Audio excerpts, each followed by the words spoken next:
Sorotan berita sakat jam 8 malam, Rabu 8 Julai 2026. Projek Lebuh Raya Pantai Timur Fasa 3 atau LPT3 melibatkan jajaran 122 km dengan lorong 2 hala. Dilaksana secara kerjasama awam swasta menerusi proses bidaan bersaing berikutan kekangan kewangan Kerajaan Persekutuan yang mana kos pembangunan ditanggung sepenuhnya oleh pembida yang berjaya.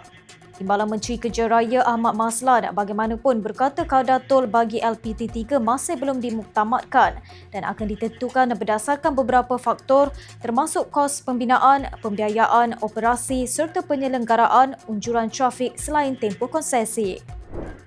Pengerusi Jawatan Kuasa Kira-kira Wang Negara atau PAC Mas Ermiati Samsudin berkata kos projek kapal tempur pesisir atau LCS tidak boleh melebihi had siling RM11.22 bilion kerana tiada dana kerajaan tambahan akan diperuntukkan untuk kerja membaik pulih atau menggantikan komponen usang. Menurutnya, PAC mengesyorkan Kementerian Pertahanan dan Kementerian Kewangan mengekalkan kawalan ketat ke atas perbelanjaan bagi memastikan projek bermasalah itu tidak melebihi had kos siling diluluskan.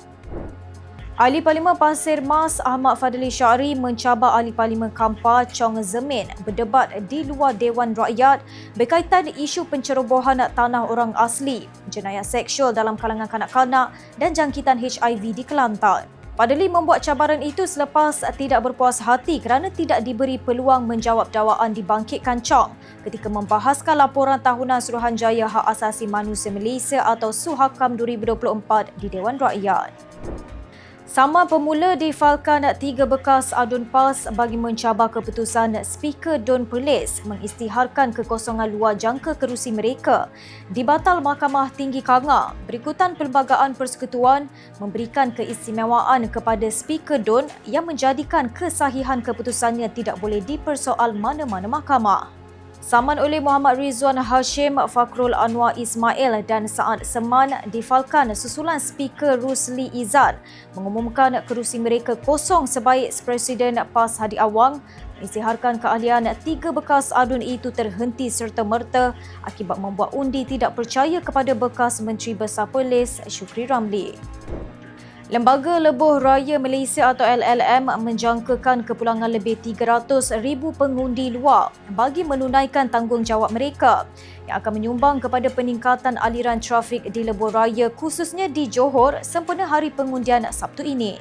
Pengerusi LLM Hasni Muhammad berkata orang ramai yang bercadang untuk memasuki atau melalui Johor disaran merancang perjalanan lebih awal bagi mengelakkan kesesakan lalu lintas di laluan utama menuju ke negeri berkenaan.